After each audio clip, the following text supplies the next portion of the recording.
Hello students, very good morning. So this is the end of our unit 5 and also end of our syllabus.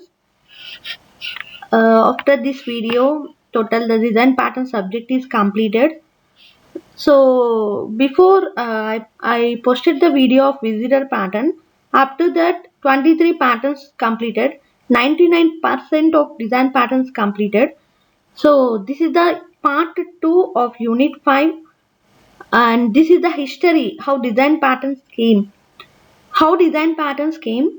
and what is the need of design patterns, why it why it is using to solve the design problems.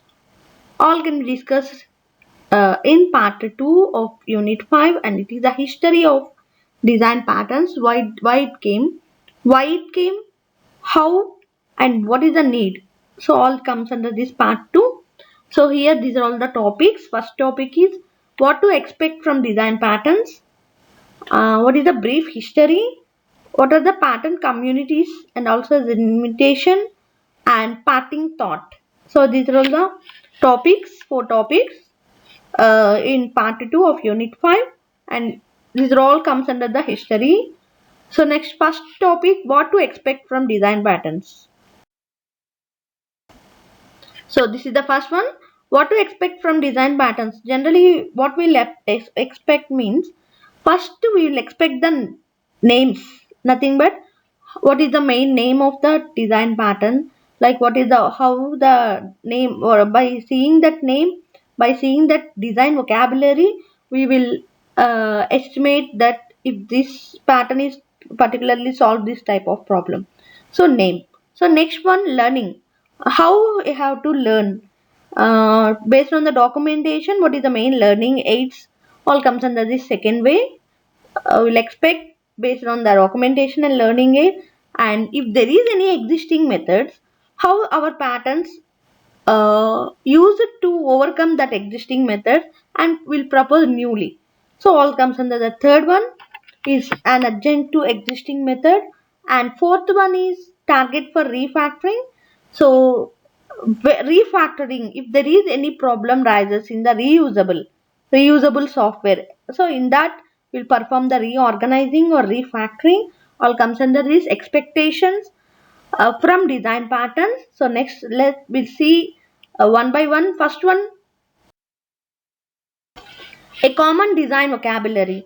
So generally, I already told you in the first class of design patterns, vocabulary. So pattern name of the pattern is main vocabulary of design patterns. So this provides a common vocabulary for designers to use, communicate, document, and explore design alternatives. To communicate, to perform a document, to explore of design, we'll use this vocabulary. So we will use this common vocabulary for designers to use to communicate. So once you have observed the design patterns, your design vocabulary will almost certainly change. Generally, we'll speak directly in terms of names of the design patterns. For example, if you take the visitor pattern and adapter pattern. So you all know that visitor pattern, adapter pattern. So adapter, by listening that word, adapter, by totally listening that word, we'll get some points in the mind. Like adapter means converting from low voltage to the high voltage. Our charger converter is an adapter. So this is the name of the pattern which we gave, like adapter, converting one form of interface to the another interface.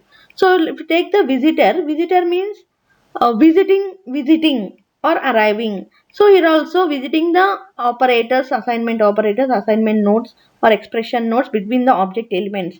So this is the name of this is the main name of the design vocabulary. So the last point, see the last point here. You will find yourself saying things like, let us use an observer here, or let make a strategy out of classes. So what I told, two examples like visitor and adapter. Here they took an example as observer and strategy. So if you designing the framework, or if you performing the framework, if you the problem rises. So if you come to our design pattern, we'll definitely learn about all these 23 patterns. We'll definitely get a thought in the mind what what or which pattern, how the pattern is going to be used, what type of pattern we can use it here, all can defined by the name of the vocabulary. So that's why this is one of the expectation from design patterns. Next, coming to the next slide. So documentation and learning. So generally by this documentation means our book, textbook. So by this documentation, how we perform the learning. So generally this design pattern can also make you a better designer. How can we use this pattern? Where the pattern is going to be used? What type of pattern is we are going to be used? If you use this pattern, what is the result? What is the consequences we have faced? All can be discussed in this expect from, or can expect from this design pattern. So they provides, generally this documentation provides to common problem to to solve the common problems and also provide solution to common problem. So if you work with object oriented systems, you will probably learn these design patterns on your own. So generally on object oriented systems, if you work on that object oriented system, it is default learning of these patterns. So why? Because a problem will be arrives. So after problem arrives, you have to solve the type of problem in the framework. So by reading this book will help you learn much faster. So before reading the book you will learn, but by reading this our book, what book? Design patterns, elements of reusable object oriented software.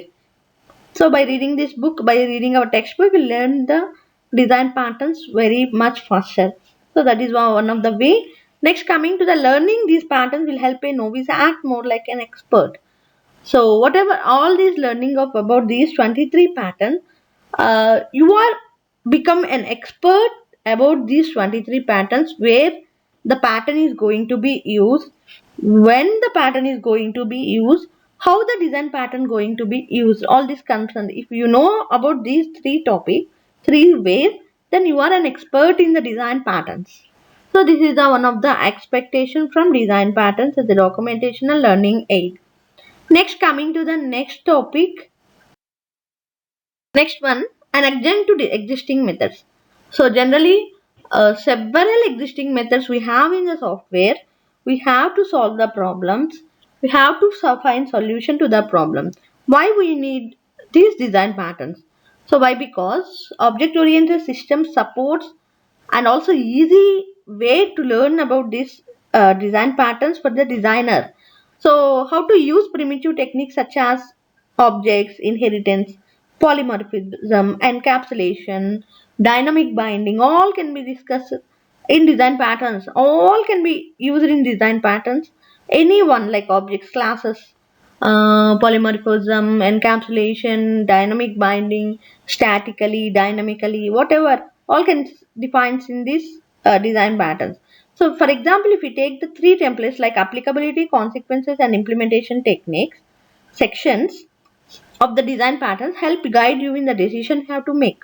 So by seeing these three, where the patterns is going to be applied, if we apply the patterns, what are the results we are expecting, and how the implementation should be done, uh, in by using our pattern what we are selected, we totally 90% will make a decisions what to make, how the problem is going to be solved by seeing these three sections.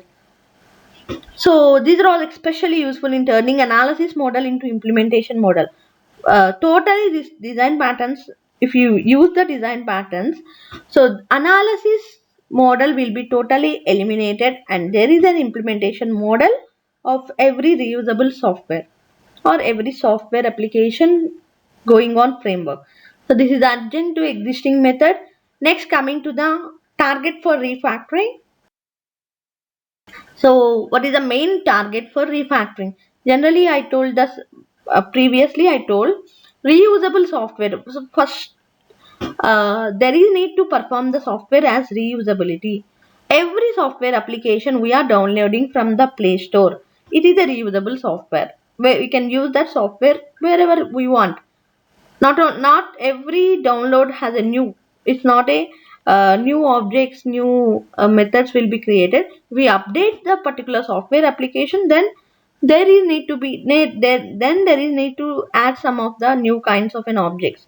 So that is refactoring. Refactoring means reusable software can be used any times with number of adding new kinds of product, new kinds of techniques, new kinds of objects. That is known as the refactoring, and this phase produces many new kinds of objects, often by decomposing existing methods. Whatever the existing method we have, decomposing that all existing methods, this refactoring produces a new kinds of objects. So that is nothing but expansion. First one, prototyping, more requirements, expansion, more reuse, consolidation. Again, prototyping, more requirements, expansion, more use, consolidation. This cycle will be defined wherever this is the process of refactoring. Prototyping means I already told you our pattern has a prototype pattern which is defines as blueprint. Based on that blueprint, we'll make an analysis to perform the designing. So after gathering requirement, after expansion, like system software requirements, hardware requirements, which code is used, which language we are going to be used, which hardware, whatever comes under the expansion. After completion, after implementation in the expansion way, then the reusability factor should be performed. After performing the reuse, consolidation report, or consolidation means any reports, success or failure. If there is any success, failures, then we are going to be add new kinds of products. Sorry. Then again, prototyping, more requirements, expansion, more use, and consolidation. This refactoring will be done to perform the reusable software in the effective way. So this is about target for refactoring. Next, coming to the, so this is all expectation from design patterns. Next, coming to the second. So how these design patterns came? How these design patterns came means, so first before this I am going to tell about how these design patterns came. The catalog began as a part of Erich. You know Erich Gamma. I already told you our design patterns book is totally depends on 4 members. So Erich Gamma, Richard Helm, Ralph Johnson, and John Vlissides. Do you remember that? I already told you in the first class. So those 4 members mainly united and form of these design patterns. So before that, the catalog began as a part of Erich Gamma PhD thesis. Before that, before this book has came, the catalog means whatever we are using 23 patterns. That is his thesis, PhD thesis.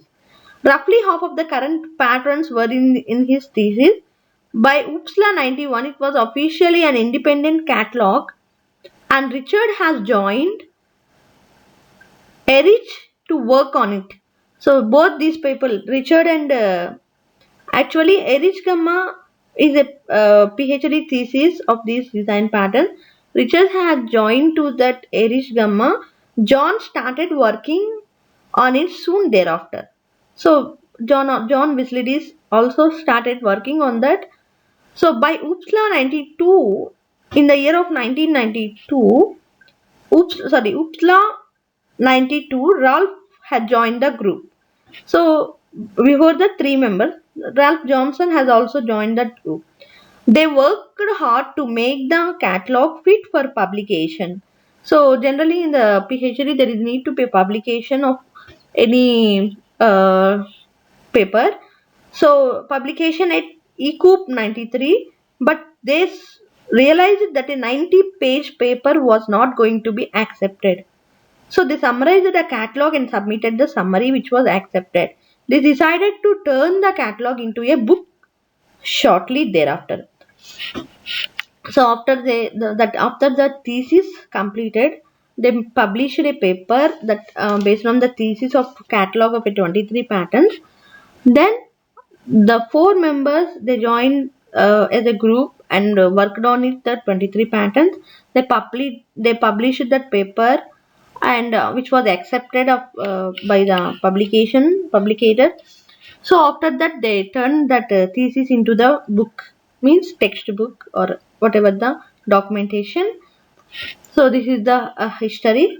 Generally, in that after that publication is completed, after the book is issued to the to the people, before that their names, our names for the patterns have changed a little along the way. Wrapper becomes decorator, glue becomes facade, solitaire becomes singleton, and walker becomes visitor. In the thesis of Irish Gamma, when they are worked, decorator, we have decorator pattern. Before the decorator pattern, it is a wrapper. Before facade, it is a glue. Before singleton, it is a solitaire. Before visitor, it is a walker. So after that, our pattern names will be totally keeping on changing based on that working of those four people. And this is the history of design patterns, why it was came, how it was came, and what are the various techniques they used. All this comes under the brief history. Next, coming to the next one, pattern community is an invitation. So students, do you remember that Alexander, Christopher Alexander? I already told you in the first topic of our design patterns, uh, essential elements of design patterns. So what is the definition of design patterns mean? Christopher Alexander says each pattern solves the design problem over again and again in environment. So that Alexander pattern languages,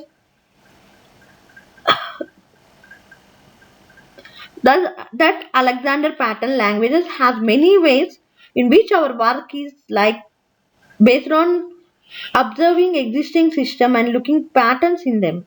So both having templates for design describing patterns. So that both means uh, problem and solution. Both having templates. Problem have a template, external template is externally, and solution also has a template which going how the going to be solved. So this have templates for describing patterns. So how the pattern is going to be described, in what way the pattern is going to be described. So Alexander gives an order in which its pattern should be used. So where the patterns is going to be used, all comes under the Alexander patterns languages. Next, coming to the second one, patterns in software. So how patterns is going to be used in the software? So generally, the first collective experience in the study of software architecture was at an OOPSLA, OOPSLA. Not, it is a not a law. It's a nothing but OOPSLA. It's a workshop which was conducted, which was led by Bruce Anderson. So it is a workshop in the 91 OOPSLA 91 workshop led by the Bruce Anderson. The workshop was dedicated to developing a handbook for software architects. So for the software architect, how to develop the handbook. This is the workshop. The first workshop has led to a series of meetings, the most recent of which being the first conference on pattern languages, programs held in August 1994. So all this comes under the software expertise, the art of computer programming. So this workshop, this workshop is main performs the main lead of this design patterns to be implemented in the software. So this is the patterns in software. So next one, the third one is an invitation. What can you do if you are interested in patterns? So first use them and look for other patterns that fit the way of your design. First, whatever the pattern we are getting into our mind, use that pattern. Later that think which pattern is fit for your design. A lot of books and articles about patterns will be coming out in the next few years based on these patterns. So there will be plenty of sources for new patterns. So develop your vocabulary of patterns and use it. Use it when you talk with other people about your designs. Use it when you think and write about them. So there is an invitation. Being on this invitation, use it, use it, use it in where the pattern is, in where the problem to be solved, in where the solution to be find out. So this is an invitation which the patterns is going to be used. So this is the pattern community and as an invitation. So next last one is a parting thought. Uh, this defines, describes a thought which performs based on the buildings of building, any buildings. So it is possible to make buildings by stringing together patterns in a rather loose way. A building made like this is an assembly of patterns. It is not dense, it is not profound, but it is also possible to put patterns together. It has many meanings captured in a small space. Through this density, it becomes profound. So nothing is there here. It is a thought which, if you take the building, any building, if you take the any building or real time example, taking the real time example like construction, building construction or building the architecture. If you take the in the software building architecture by using the classes and object, there will if you use this pattern, all these patterns should be assembled. Assembly of these patterns made a lot of new kinds of objects to be performed, and which possible, it is mainly possible to put patterns together, and working of those patterns can be performed together. So that's why there is a effective solution will be find out for the design problem. So all can be defined by this design patterns. So the it has many meanings captured in a small space. So whatever the patterns we are selected, it has many meanings, but will that meaning, that the definition, that the information can be captured in a small space. Through this density, it becomes profound. So this is the one of the parting thought of enter design pattern, and this is about expectation from the design patterns and history of the design pattern. Next, invitation community, pattern community as an invitation, and parting thoughts. These are all the unit 5 part 2 completed here, and this is the end of our design pattern subject. So hope you students, I think you all understand about this design pattern. If you have any doubts in entire design pattern subject, feel free to ask me anytime, anywhere, in the WhatsApp or whatever, in the phone contacts, whatever. So this is about design pattern, and from the next week we are going to start the revision of units, 5 units. So be ready for that. Thank you.